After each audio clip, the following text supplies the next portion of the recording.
ipinagkaloob sa atin ng ating Panginoon para purihin siya, dakilain siya, sambahin siya sa Espiritu at katotohanan.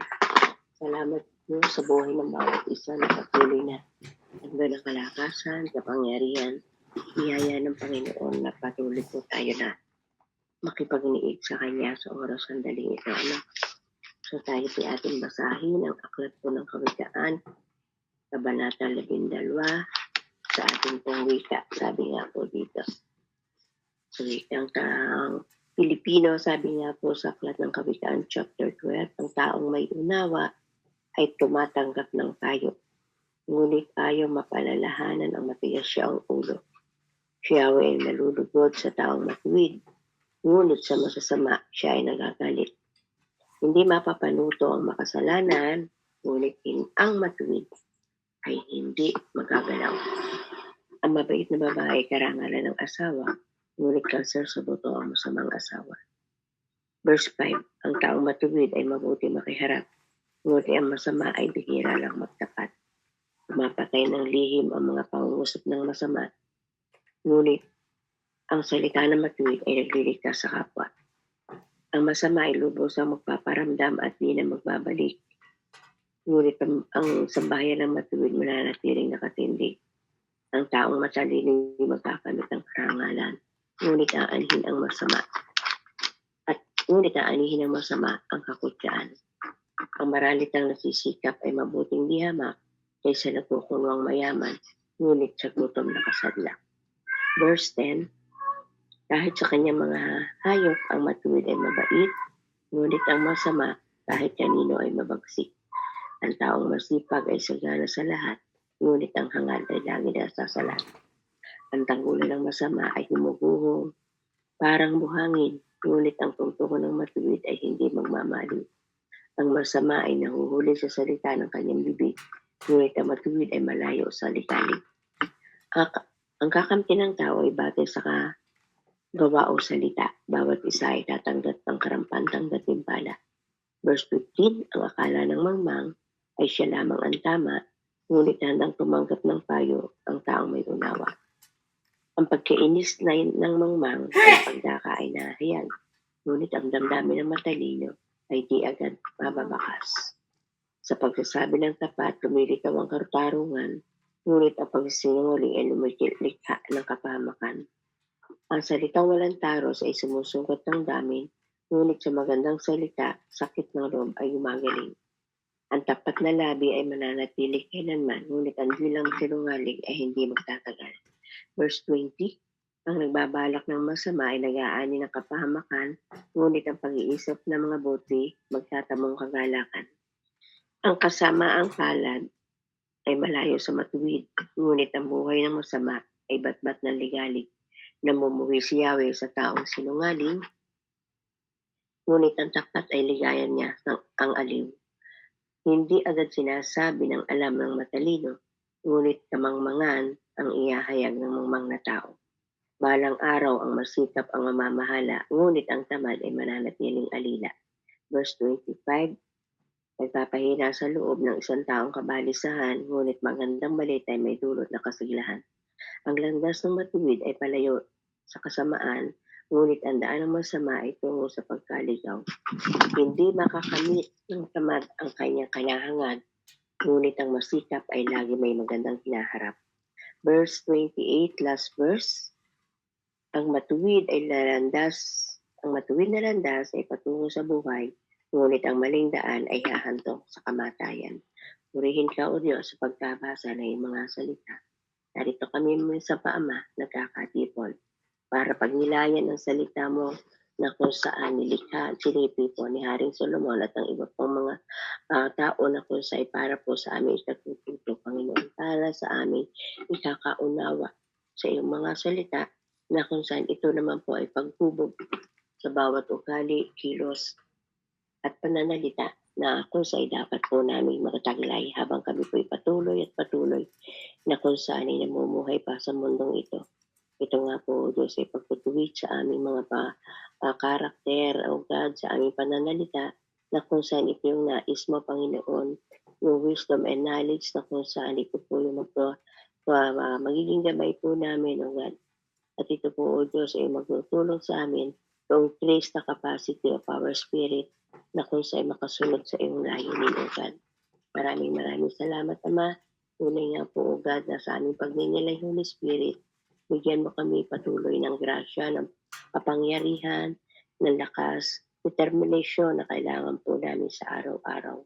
Patuloy namin, Panginoon, na kung sa'y dalangin, O God, na kung saan ibigyan mo kami, Panginoon, ng spiritual insight para kami patuloy na lumago sa karunungang nagmumula sa iyo. Increase our capacity and ability to walk and love towards others like what Jesus did. Give us a commitment to love one another. Lord, ito po ay maging sangkap upang kami iyong pagpalain bilang mga anak mo. Magkaroon kami, Panginoon, ng kung saan ay magkaroon kami ng kung saan ay kung ano yung nasa iyo ay maging sa amin dito po, Panginoon. Patuloy kami maging malakas. Magkaroon po kami ng kung saan ay satisfying life at maibahagi po namin ito sa amin po mga sa mga kapwa namin, aming natututunan. Makita sa amin, O Diyos, na ikaw ay sumasa amin, hindi sa aming mga sarili, kundi sa iyo, sa kaluwalhatian mo, O God. So, thank you so much, Father God, sa buhay ng bawat isa. Sa buhay po natin si Lina, ni Ma'am Annalyn, ni Sis Babe, Sis Jolly, Panginoon, na kung sa'y andito ay nilalagak ang sarili para sa iyong pagkinig na iyong mga salita. Lord, Holy Spirit, thank you for being with us, to teach us, to guide us, at sa patuloy na ikaw po ang maluwalhati sa bawat isa sa amin, Panginoon. Sa iyong papuri pagsambama. Pangalan ni Jesus. Amen and amen. Ayan po rin po ating Panginoon. Patuloy po tayo maglilid ng salita niya. At ang sabi nga po dito sa verse 1, ang taong may unawa ay tumatanggap ng payo. Ngunit ayaw mapalalahanan ang matigas siyang ulo. Which is makikita nga po natin to sa mga taong ayun po may ayaw nilang matuto. Andun nga po na kung saan ay doon nga po sa ating pagpapaaral, academically, ito pinagtuturo sa atin na kung saan ay kung paano tayo kung saan itinatahak natin sa buhay na ito dito sa mundo. Sabi nga po ay yung ating mga taon sa ating pag-aaral will teach us very little. Maliit lang po yung kung ikukumpara natin sa pag-aaral. But if you want to be taught, kung gusto natin matuto, ito po ay walang katapusan. Walang katapusang pag-aaral sa ating pong lahat ng aspeto natin. Kung patuloy na tayo magpapaturo. Ito ay napapaloob dito na handa tayong tanggapin ang pagdisiplina, ang correction, at andun nga po matuto tayo na kung saan ay sa ating pong pag-aaralan, magkakaroon din po tayo ng insight na yung karunungan na sa ating pakikinig ay ng iba ay matatanggap din po natin. Ang isang tao daw po na kung saan ay ayaw daw po na kung saan ay makaroon na kung saan ay pagtanggap ng mga ganitong pag-aaral. Ito daw po ay mayroong katangian ng isang tao na siya nagkakaroon ng pride, mapagpataas. Sabi nga po dito ay such a person is likely to learn very much. Ayaw nilang matuto na kung sa isa tutuwi dahil bakit? Nananangan lang sila sa sarili nilang kamalayan. Pero kaya nga po tayo ay taong umay pang unawa, ay tayo po tinatanggap natin na may pag-aaral ang mga bagay na ating na pag-aaralan. Sabi po dito sa verse 3 ay hindi mapapanuto ang makasalanan. Ngunit ang matuwid ay hindi magagalaw. Sabi nga po dito, to be established means to be successful. Ito po yung kung saan ay tayo po ay maandun yung pagtatagumpay natin. Ang tunay na tagumpay ay makakamit lang natin kung tayo po ay gumagawa ng tama. Their effort stands the test of time. Yung ating ginagawa na kung saan ay para tayo matuto ay naninindigan tayo sa panahon na tayo ay nasinusubok. So, dito po ay daw po makakamit ng isang tao na kung saan ay gumagawa ng hindi tama. Sabi nga po dito, we all know people who cheated the past. The course or to get a larger than tax return. Nababa nga po ang mga tao ay hindi nagbabayad ng tama ay andun nga po na hindi na kung saan ay mga ginagawa nila ay hindi mali sa harapan ng ating Panginoon at sa harapan ng ating kapwa. Sila daw po yung mga tao na hindi nagtatagumpay. Kaya sabi nga po, at dun sa mga tao na kung saan those person who ignore his family commitment and administrate his worker but get ahead in business. Halimbawa nga po, sa mga tao na kung saan ay merong mga kung saan ay merong mga tagumpay sa buhay na ito. Kaya nga po napakahalaga ng pagtutulog sa atin ng mga salita ng ating Panginoon. Kasi nga po we are blessed dahil sa panahon ito na kung saan sa ating pag-edad patuloy nating na pag-aaralan, patuloy nating na kung saan hinuhukay, patuloy nating hinahanap ang katwiran ng ating Panginoon. Kaya salamat sa Diyos sa mga ganitong gawain na tayo patuloy na tinuturuan. Okay, punta po tayo sa verse 13. Sabi po dito, ang masama ay nahuhuli sa salita ng kanyang bibig, ngunit ang matuwid ay malayo sa ligalig. Simple talk is twisting the fact that support your claims. Those who do this are likely to be trapped by their own lies. Sa kanila pong pagsisinungaling ay doon din po sila mahuhuli. But for someone who always states the truth, the facts plain and unvarnished give unshakable defense. Pero sa mga tao na kung saan ay lagi na kung saan gumagawa ng tama, andun nga po na kung saan hindi po ito matitinag ang kanyang depensa. Lagi tayong nagiging matapang. If you want that you always have to defend yourself to others, maybe your honesty is less that it should be. Kaya nga po dapat ay andun nga po na kung saan ay sa atin pong patuloy na kung saan ay paghatahak na kung saan ay pagkasaliksik ng kanyang salita ng ating Panginoon, tayo po ay nagiging matuwid. Wala po sayo na kung saan ay doubtless, hindi po tayo mag-aalinlangan, wala yung ligalig dahil bakit? Ginagawa yan tayo ng Santong Espiritu. Meski sa ating panalita, sa ating kilos, mahuhubog po tayo ng ating Panginoon.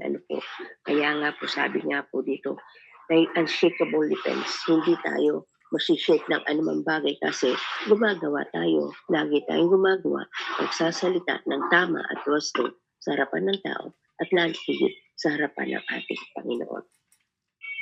Hindi natin kumbaga, dahil andun nga po, ang patnubayan ng ating at paggabay ng banal na Espiritu, nakokontrol natin yung ating gagawin, nakokontrol natin yung ating sasalitain, nakokontrol natin yung ating mga kilos.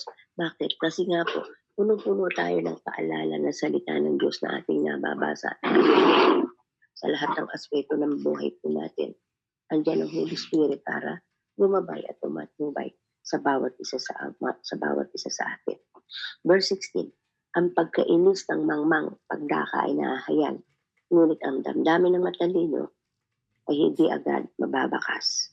When someone as annoys you, kapag ang isang tao ay tayo ininsulto o tayo kumbaga ginagalit, it is natural to retaliate, but this solve nothing or only encourage trouble. Pero ito po wala kung tayo nga po ay patuloy na merong isang taong iinis, iniinsulto tayo. Kumbaga, hindi po ito makakapagbigay sa atin ng kaayusan, kundi trouble pa nga, kaguluhan pa nga. So, ang dapat natin gawin, tumagot po tayo pag tayo andun nga po na kung saan ay merong halimbawa ng bubuli, ng iinsulto sa harapan natin, ng harap-harapan. Kumbaga, wag natin patulan. Sabi nga po, malumanay natin sagutin at matahimik. At andun nga po yung salita na kung saan ay magpapabago sa kanya. Kasi nga po kung tayo punong-puno ng wisdom, punong-puno ng knowledge mula sa ating Panginoon, hindi natin papatulan yung mga salitang hindi nararapat. Because control tayo ng Holy Spirit and we do believe yung labi natin ay patuloy na kung saan ang Holy Spirit ay siyang magkocontrol. Sabi nga po, yung ating tamang pagtugon sa ganitong mga tao na tayo iniinsulto, yung tayo iniinis, sabi nga po ay magkakaroon tayo ng tamang at positibong resulta. Sabi nga din po kung ating pong titingnan, ang sabi po dito sa chapter 15:1 ay siyang nagtuturo din sa atin. Sabi po dito, ang malumanay na sagot ay nakapapawi ng puot, ngunit nakakagalit ang salitang walang taros. So, ito po, kung meron tayong iniini, sabi nga po, kung meron may mga tao na kung saan ay tayo ay talagang iniinsulto. So, huwag natin patulan. Sabi nga po, bagkus malumanay nating ibigay ang ating mga katungunan at andun po ay bibilib na andun na kung saan ang taong karang insulto sa atin ay andun nga na kung saan mananahimik. Na kung saan makikita natin sa kanila that we are not affected. Hindi tayo apektado sa kanilang ginagawa. At dito po makikita na talagang tayo ay merong wisdom that comes from God. Kung we are taking control sa ating mga labi. Kasi po, pag sinabi po ganyan mga tao, pag pinatulan natin, magiging kahanay tayo ng kanilang mga ugali at kilos. Kaya kung tayo magiging malumanay, tahimik, hindi papatulan, walang gulo, at andun nga po, at nga kung saan ay makita ng mangmang nakausap natin ng insulto sa atin, na kung saan sila ay matitigil, hindi kumbaga, makikita nila na kung saan ay iba ito. Hindi nila, kumbaga, kung titigil tayo, hindi natin papatulan. Sa verse 19, sabi po sa verse 19, ang tapat na labi ay mananatili kailanman, ngunit ang dilang sinungaling ay hindi magtatagal. Kung atin pong babalikan mula sa verse 18, ang salitang walang taros ay sumusukat ng damdamin.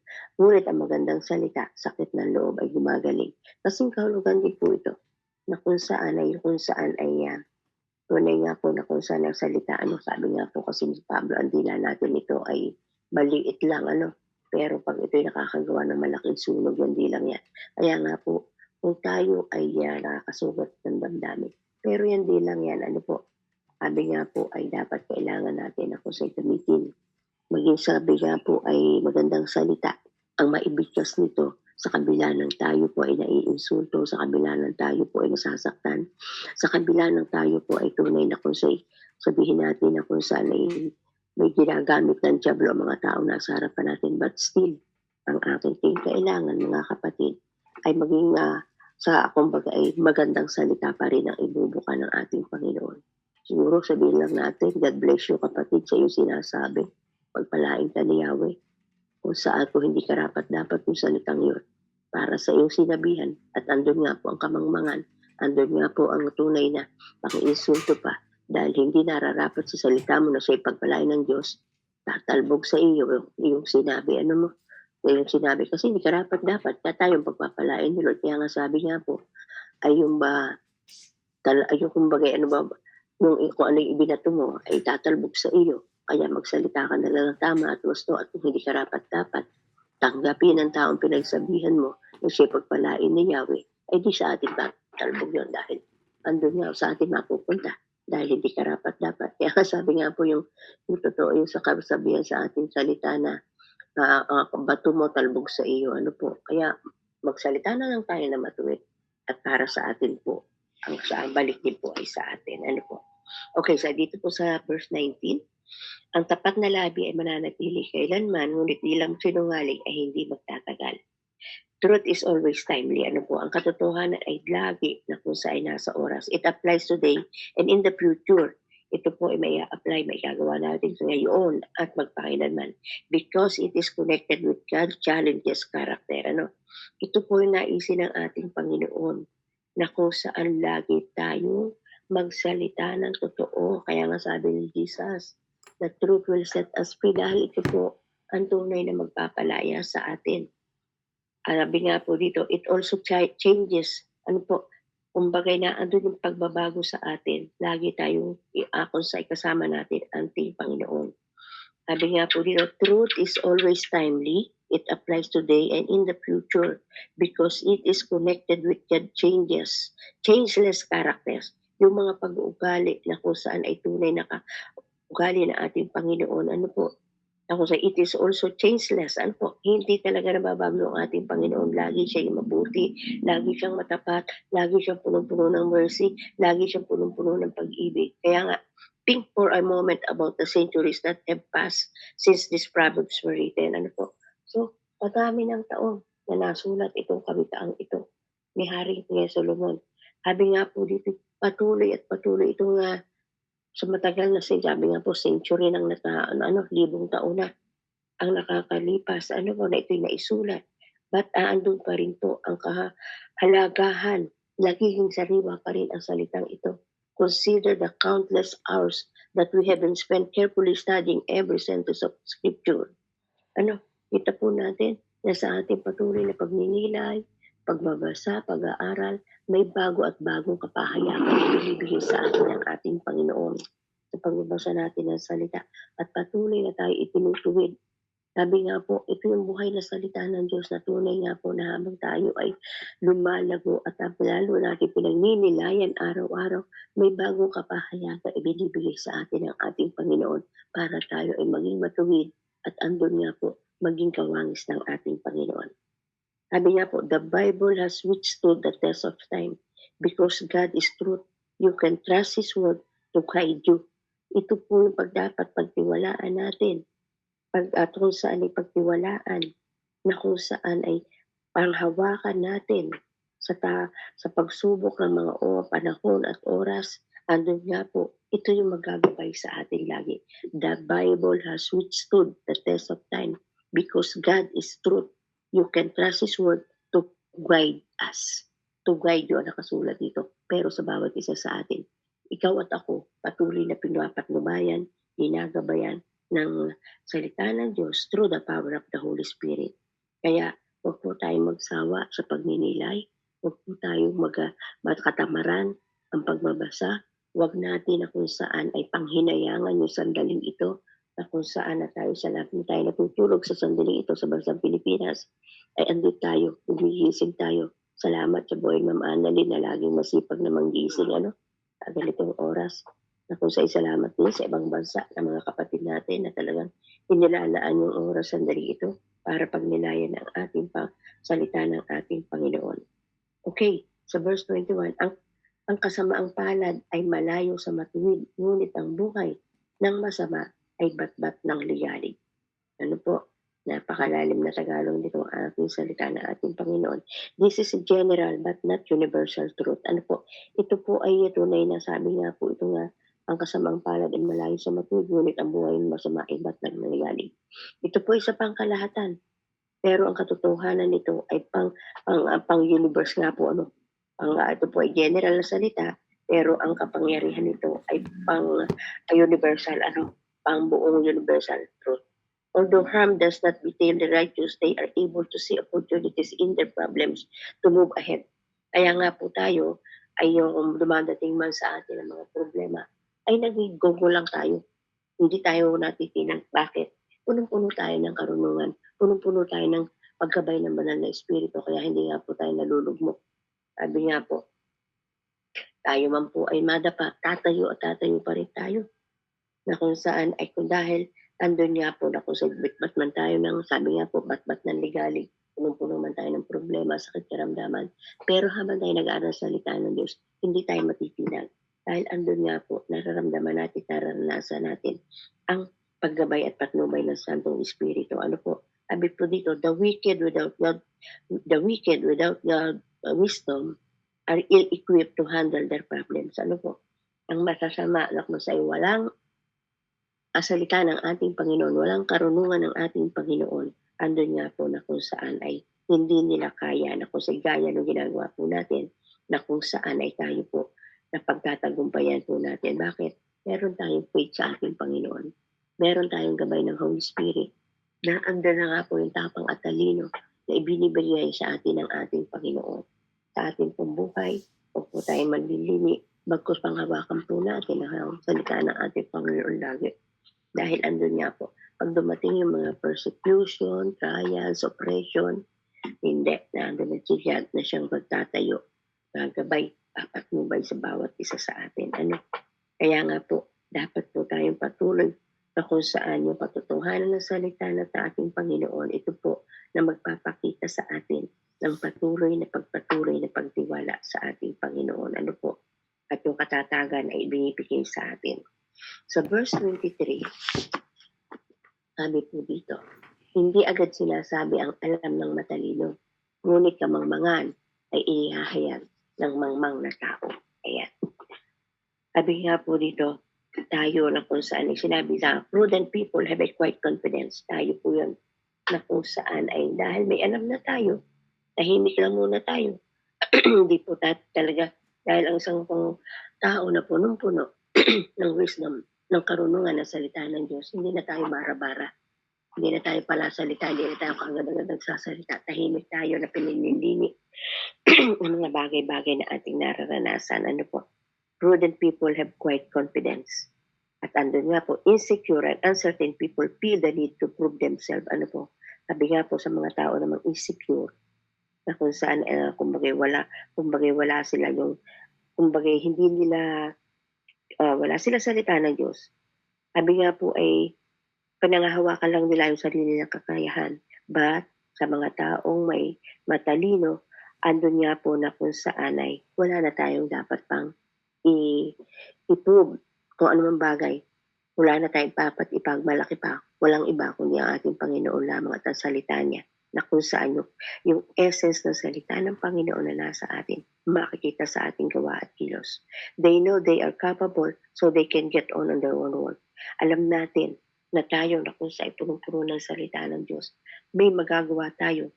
At yung gawang iyon ay dahil sa patnubay, alam natin na may pinagtitiwalaan natin ang Santong Espiritu sa atin. So, tayo gumagawa ayon sa kung saan ay naisin ng ating Panginoon. Ano? Beware of showing off. If you are modest, people may not notice you at first, but they will respect you later. Ano? Ito po yung makikita sa ating mga kilos at gawa. Ano po? Sabi nga po, maging modelo po tayo. At andun nga po, sa una, hindi tayo mapapansin ng mga tao. Pero later, ire-respeto ka. Alam niyo po, maganda po, totoo yun na kung saan ay, minsan nga po ay, sa ating pagbabahagi ng salita ng Diyos, minsan po meron kasi kami mga, sabi na kung saan ay, sa aming po ministerial, mga pastor sa aming mga bayan. Meron po kami na kung saan ay programa na kung saan ay barangay empowerment. So, doon sa barangay empowerment, meron po kami ang mga programa namin dito ay, ayan, mag-share ng salita ng Diyos. Tapos meron po kami mga team building na kung saan paano sila magiging, ano yung magiging dapat maging action nila, ano ang mga gawa nila sa kanilang panunungkulan. Eh minsan po ay yung sa kaluwalhatian ng Panginoon. Kasi kami umiikot po sa amin sa bawat barangay kung sino magbabahagi ng salita ng Diyos. So sa akin po pagbabahagi, yung kilala ba lang niya ako nung una, na ganun lang, nasa salubong lang, ngingitian lang. Pero na magbahagi ako ng salita ng Diyos, sabi niya sa akin, ay, Mami, ibang-iba yung salita mo. Sabi niya ganyan, bakit ganun yung pagsasalita para ako kinikilabutan? So yung ganun ba, pag tayo empowerment ng Holy Spirit, yung mga tao na kung saan ay kilala ka lang dati, nakabatian, kilala ka lang dati na kung saan parang acquaintance mo lang, pero sa ganung pagkakataon, na ikaw ay binigyan ng pagkakataon ng Panginoon, may bahagi yung katotohanan ng salita ng Diyos, doon nila makikita. At doon po, since then, makikita nila pag nakakasalubong mo sila at makikita yung kabatian. Iba na yung treat sila sa iyo. Iba yung pagnoon, pero nung sa ngayon, napakinggan nila ang salita ng Diyos mula sa iyo. Ano po? Sabi nga po, andun nga po na kung saan they will respect you later. Ano? So, kung nga halimbawa nga po, kagaya natin, ang pagkakilala sa atin, may mga tao naman na akala nila gano'n na lang tayo lagi kung paano sila sa mga klase ko no high school. May nakakakilala sa akin na kung saan ay sabi ay umayos din ang salita. Pag kami minsan nakakadalo din po ako. Hindi madalas, pag minsan, umayos din ang salita, pastora yan. Umayos kayo, wag mo anuhin yan. So, kumbaga sila ay natatahimik. Iba natin kasi minsan yung mga kwentuhan, salitaan na kung saan ay, kumbaga sa atin ay hindi na natin kayang pakinggan. Kaya nga minsan ay hindi po ako masyadong dumadalo sa mga ganoon. Pinipili ko lang ang oras at panahon sa mga pagdadaluhan. Kasi nga po, may mga pagkakataon na sa gano'n, hindi mo na kaya yung kwentuhan, yung inuman, yung mga kwento, pero ang hindi nararapat na kung parang sa tingin mo ay nabibingi ka na, ayoko na nito ganito usapan. Ayaw ko na yung ganito kung saan ay malalaswang kwentuhan. Ano po, hindi mo na kayang dalhin. Kaya yun po, sabi nga po dito ay yung respeto sa atin, ano po, yung dating kakilala natin, kung tayo dati ganun, pero sa ating pananalita, kilos at pagbabahagi, doon nila nakakikita natin na kung saan ay pinapagpil natin yung pagkukontrol na at pagrespeto na sa iyong katauhan. Ano po? So, ayun po. Dahil nakikita po sa atin yung katotohanan at sa buhay natin yung salita ng ating Panginoon. Ayan. Sa verse 27, sabi po dito, hindi makakamit ng tamad ang kanyang hinahangad, ngunit ang masikap at lagi may maganda, ngunit ang masikap ay lagi may magandang hinaharap. The diligent make wise use of their possession and resources. The lazy waste them. Ano po? Kung tayo nga po ay magiging masipag, ay andun nga po ang ating, meron tayo talagang makakamit. Ano po? Yung po baga na kung saan ay si Lord po ang makakamit. Si Leo ay ang aming pusa ay nasa bubungan. Ang ingay. Sorry po. Sabi nga po, waste to has become a way of life for many who live in land of plenty. Ano po? Yung po bagang maraming pagkakataon na nasasayang sa bawat sandali ng buhay po natin. May mga bagay na po sa dapat meron po tayong gawin na kalooban ng ating Panginoon. Ay sa mga tao na kung saan ay mga taong tamad dahil kasi nga po ang katamaran ay kaugnay ng mga tamad. Ano? Kumbaga dahil nakulang sa kaalaman, nagiging tamad sila sa lahat ng aspeto ng buhay. Andun nga po na kung saan, kaya nga po, yung sabi nga po sa ating pag-aaral, yung halimbawa nga po, dahil tinawag tayo ng ating Panginoon, hindi lamang po sa physical na gawain sa araw-araw. Of course, hindi sa loob ng bahay, kailangan po natin gumawa kumilos kasi bago nga po ako umupo sa gawain, ano po halimbawa sa ating spiritual mentoring, I see to it na nakapagligpit na ako, lahat sa paligid ay malinis na yung kinikilusan.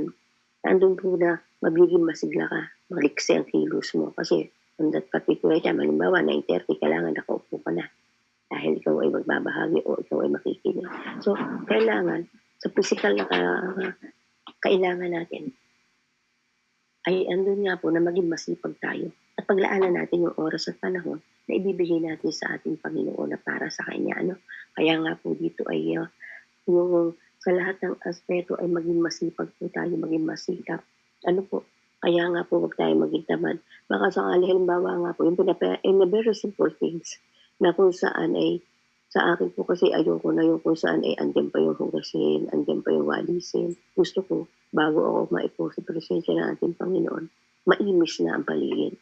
Kaya nga habang ikinababahagi ng salita ng Diyos, wala ka na makikitang marumi sa paligid mo, bakit naayos mo na lahat, naging diligent ka na sa dapat mong gawin, at sa pagharap mo sa presensya ng ating Panginoon, ando na wala ka ng aalalahanin. At ninanamnam mo na lang yung sa bawat sandali na nasa presence ka ni Lord. Kaya nga, dito, maging diligent po tayo, make wise. Ano, sa ating mga ginagawa, don't be lazy. Waste has become a way of life for many who live in land of plenty. Waste is poor in stewardship. Yung pagsasayang ng oras ay ito po daw po yung pinagkatiwala sa atin ng ating Panginoon ay isang bagay na hindi kung saan ay magiging dala sa atin. Leo! Dadala sa atin na kung saan ay tayo po ay yung pinagkatiwalang ng ating Panginoon sa atin, hindi natin nagagampanan. Bakit? Kasi kulang tayo sa kaalaman, kulang tayo sa pagiging diligent, kulang tayo sa kung saan mga aspeto na dapat natin unahin. Make good use of everything God has given you and prize it. Ano? Gawin daw po natin ang lahat ng bagay na ipinagkatiwala sa atin, ibinigay sa atin ng ating Panginoon at bibigyan po na andun ang kung saan ay prize it. Ano? Gatimpala sa atin ng ating Panginoon in every aspect of our life.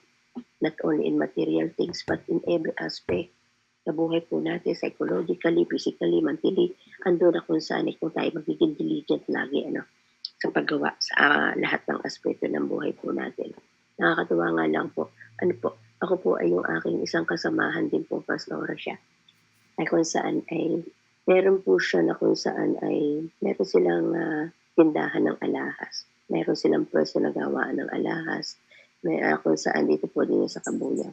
And then yun nga po dahil kung saan ay, kumbaga meron tayong mga tao tayo na parang na kinaiaaliwan din natin. And vice versa, ganun din po siya. And then suddenly nga po, ayun, nakatanggap nga po ako ng regalo sa kahapon na hindi ko ina-expect. Ano po, na kung saan ay, sa panahon na kung saan ay, kung saan ay kay Bando na hindi mo wala kang alam na kung saan bibigyan ka ng gift ni Lord na sa atin, si Lord kaagad ang ating pasasalamatan sa ganung bagay.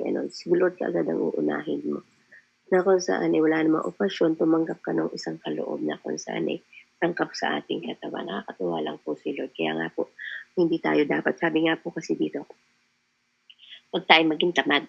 Make good use of everything God has given you. Gamitin daw po natin yung lahat ng mabuting bagay na kung saan ibinibigay sa atin ng ating Panginoon at tayo bibigyan niya ng kaloob. At yun nga po, sabi ko, Lord, salamat yung mga munting aral, salita mo na yun lang naman po ang aking kung saan wala naman tayo, kung saan ay circular na trabaho, kundi maglikod sa ating Panginoon. At andun, si Lord po ang nagbibigay nga ng kaloob. Kaya po, patuloy tayo maging diligent, o tayo kung saan kung ano ipinagkatiwala sa atin ng ating Panginoon. Gamitin po natin ng aayon sa kanyang kalooban. Sabi po dito sa verse 28, sa last verse, ang matuwid na landas patungo sa buhay. Ngunit ang matuwid na landas ay patungo sa buhay, ngunit ang maling daan hahantong sa kamatayan. Ayan. Sa maraming mga tao na hindi po kulang ang kaalaman at wala talagang kamalayan sa ating Panginoon, sa salita ng ating Panginoon, ang kamatayan ang nagiging daan upang sila ay magkaroon ng takot. For many, death is darkened door at the end of life, a passageway to unknown and feared destiny. Andun sila na kung sa mga tao na kung kahit pag-usapan ng kamatayan, ayaw nila. Bakit ba ganyan? Kasi marami ka ma-encounter na taong ganun. Ayaw nila pag-uusapan ang tungkol sa kamatayan, which is yun naman talaga ang ating nahantungan. But for God people, death is bright pathway to renew to a new and better life. Di po baga? Tayo po baga lima, takot pa tayong mamatay? Sabi nga po dito, tayo yung mga anak ng Diyos. But for God's people, death is a bright pathway to a new and better life. Di po ba? Dapat makita po natin na tayo mga anak ng Diyos, ang kamatayan ay isang malinaw na daan para sa bago at masaganang buhay sa hinaharap. So why do you fear death? Bakit tayo mga tatakot sa kamatayan? Kasi sabi nga po dito ay ang matuwid na landas ay patungo sa buhay. Ngunit ang maling daan ay hahantok sa kamatayan. Kaya nga sabi nga po dito, ang mga anak ng Diyos ay hindi dapat katakutan ng kamatayan. Is it because of the pain we expect? O dahil andun nga po, naranasan natin ang sakit? Or mawawalay tayo sa ating mga mahal sa buhay? Ayan nga po, sa mga bagong mga maliliit pa ang mga anak. Yun po ang una na ating naiisip. Ay kakawawa po ang aking maiiwan. Sis baby pa, sis Annalyn, ayan. Talagang yung hands-on niya sa kanyang anak, di ba? Okay. Sabi nga po dito, Gods can help us deal with those fear.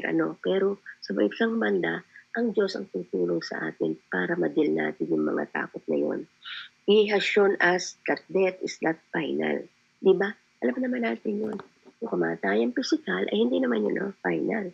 Hindi yun ang katapusan. But it's just another step in eternal life we receive when we followed Him. Ito yung kung saan ay panibagong hakbangin sa buhay na walang hanggan na matatanggap natin kung patuloy tayong sumusunod sa Kanya.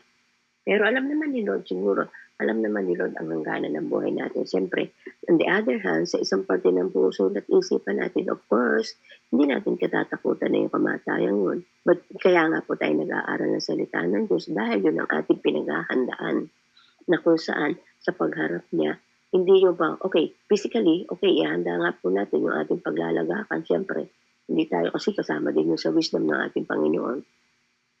Hindi tayo kagaya ng ibang mga taong walang connection sa Panginoon. Andun nga po yung mahahabag ka sa kanilang kahirapan, na andun na nga po na kung saan ay makikita ka dito sa atin na patay na nga, ipanghihingi mo pa ng mga pang-abuloy. Pero kung tayo prepared, ready, hindi po natin yung pinangangambahan. Hindi po baga. Kasi nga po sa aming karanasan sa buhay ko, sa buhay po na, nung pagpanaw ng aking nanay at tatay on that particular time, hindi naman kami ganun karangya at kami po isang nanirahan din sa bukid. Pero nung mga maranasan ko pumamatay ang nanay at tatay ko, hindi po kami ganun na kung saan ipinanghingi yung pambayad sa cascade, ipinanghingi yung pang mga gagamitin, kundi andun po yung maraming abuloy na dumadating. Natutugunan yung sa aking personal experience, natutugunan yung pangangailangan, hindi mo naging problema yung pagbabayad sa kabaong, hindi mo araw-araw kasi po dito sa amin ay meron kang araw-araw may ipapakain sa mga taong dumarating. Pangbaga, andun nga po na kung saan ay sa bawat pagdating ng tao, andun ang mga sandwich, may mga candy-candy, biscuit, gano'n. Na kung saan naobserbahan ko lang po, hindi ko pinagmamalaki, pero sa katotohanan, na kung saan naranasan ko pag po ako dumadalo sa ibang mga namatyan, kumbaga talaga makikita mo na yung kasalatan. Wala man lang candy, wala man lang anuman, na kung sa ipagsasaluan na maikinaano nakikilamay. Kaya, pag kung dito po sa amin, dito sa aming bayan, bihira po yung gano'n na wala kang isasaludalam sa mga taong nakikipaglamay. Lagi meron po sa na iaabot, lagi may pagkain na kahayang para sa mga taong na kung saan ay sa bagay depende rin siguro, pero kalakaran po dito sa aming bayan na kung saan ay pag naandun kala ay hindi po nawawalan talaga yung iserve yung mga pagkain na kung saan talaga pinaghahandaan po yun. Yun na nga lang kamamatay ng aking tiyahin. Andun nga po na bumubuwas. At the same time, depende rin po kasi yun sa iyong pakikisama sa kapwa. Kasi pag ganun may namatyan, ang daming magdadala ng bibigay. Meron yung kumbaga yung mga tetrapack na soft drinks, bila-bilao na mga puto, yung mga ganun baga. Yung mga pagkain na kung saan ay dinadala ng iyong kapwa, parang instead na pera, pero hindi nagbibigay ng pera talaga.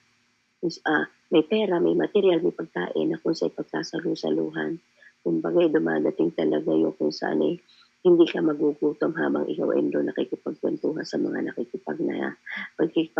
nakikiramay sa iyong kapwa. So, yun po nakikita ko, depende po sa iyong nakikihalubilo din sa iyong kapwa. Dahil pagdating ng panahon, bumubuhos yung biyaya na hindi ka, kumbaga, nakukomport ka sa panahon na pagpano na yung sa ng imal sa buhay, ay nakukomport ka sa pagdating ng mga tao na may mga binibigay sila. So, yun nga po, sa ating matuwid na kung saan ay nandasin, na kung saan sa ating buhay, patuloy nga po na sa pagtutuwid ito ng ating Panginoon ay patuloy na pinaghahandaan din po natin yung physical nating kamatayan. At ito naman po, sabi nga po ay huwag nating katakutan. Kung saan ay dapat ito po ay ito yung another step na atin sa buhay na walang hanggan na kung saan ay matatanggap natin yung buhay na walang hanggan as we continue to follow the Lord instruction. Ano po, walang takot, walang kaba, at andun nga panatag tayo. Dahil bakit? Dahil patuloy natin na pagninilayan ng ating Panginoon ang salita ng ating Panginoon, at andun nga po na sa ating pagninilay, nandun mo kapayapaan, binibigyan tayo ng kagalakan, binibigyan tayo ng kalakasan, ang kapayapaan, ang pangunawa ay patuloy na pinagkakalob sa atin ng ating Panginoon. Kaya po, ayan po rin po ang ating Diyos sa pag-aaral ng salita ng ating Panginoon, dahil andun nga po patuloy tayong tinuturuan, at sa pagtuturo sa atin ng ating Panginoon, nagkakaroon tayo ng kagalakan, nagkakaroon tayo ng kapayapaan, nagkakaroon tayo ng kung saan kalakasang inner peace, inner joy, inner strength na kung saan pinagkakaloob habang natin pinagninilayan ang salita ng ating Panginoon. So, ayan po rin po ating Panginoon. Let us pray. Heavenly Father, once again, thank you so much for the reminder of your words, Panginoon. Tunay nga po, Ama, na huwag kaming maging mangmang at patuloy na naisin namin na magkaroon kami ng karunungan, ng kaalaman, patungkol sa pag-aaral ng iyong mga salita, at dito po namin makakamit ang inner peace, inner joy, inner strength na nagmumula sa iyo. Walang bagay kaming dapat patakutan dahil merong isang Diyos na nagbibigay sa amin ng patuloy na patnubay, ng comfort, ng peace, ng pag-asa na tanging sa iyo lamang nagmumula, O Diyos. Kaya salamat po. I-bless mo po ang aming kapatid na si Ate Selena, Panginoon. Sa oras sandali pong ito, ang gabay at patnumabay sumakay niya. Kay Ma'am Annalyn, na nawa po, O God, in Jesus' name. Ito nga po ang Diyos na iunat ang mapagpala mong kamay para sa kanyang naranasan na kung saan on and off na pagsakit ng ulo. We are our faith healer, Panginoon, in Jesus' name. Sa buhay po Sister Babes, Panginoon, tapang at talino, patuloy pagkala mo sa kanya, Panginoon, na kung saan ikaw po sa mga na-encounter niya, Panginoon, sa kanyang mga in-law, sa kanyang asawa, Panginoon, patuloy na po, Panginoon, mag-i-intervene ka sa buhay niya. As you walk in your ways, Panginoon, patuloy na tinatahak ang landasin na nais mo. Kaya po, Ma, thank you so much as you will bless her in every aspect of her life, kasama yung kanyang mga anak at yung isang bahayan niya, Panginoon. Lord, salamat po. Ikaw po ang hihipo sa kanyang mga in-laws, so God, patuloy na ikaw po mag-i-intervene sa buhay niya. Maging kay Sister Jani, Panginoon, you know her, Panginoon, na kung saan kilala mo siya, kung ano mga needs niya, kung ano ang kanyang mga naisin, Lord, ikaw po ang Diyos na kung saan tutugon ayon sa naisin sa kanyang mga hinihiling at sinasamo. Salamat, Panginoon, sa mga kapatid namin na hindi nakadalo, hindi nakakapasok, Panginoon, sa ganitong oras. Dahil ito nga po dito sa aming bansa, isakripisyo na kami gigising. Pero salamat dahil pinakita mo, Panginoon, ikaw nga po, O Diyos, may pagkakataon na magdamag kang nananalangin sa ilang na lugar. Ikaw nga po gumigising ng ganitong oras para itong katagpuin. Kaya kung paano yung halimbawang ginawa mo, Lord Jesus, salamat sa ganitong pagkakataon, nakakasunod po kami, Panginoon, sa iyong naging halimbawa na kung saan ipinakita mo sa pamagitan ng iyong mga salita na amin na pagninilayan. Kaya salamat po lagi sa iyo, lagi sa iyong kapurihan, palwalhati at parangal sa pangalan ni Jesus. Amen and amen. Yan, thank you po, Mama Annalyn. God bless. Back to you po.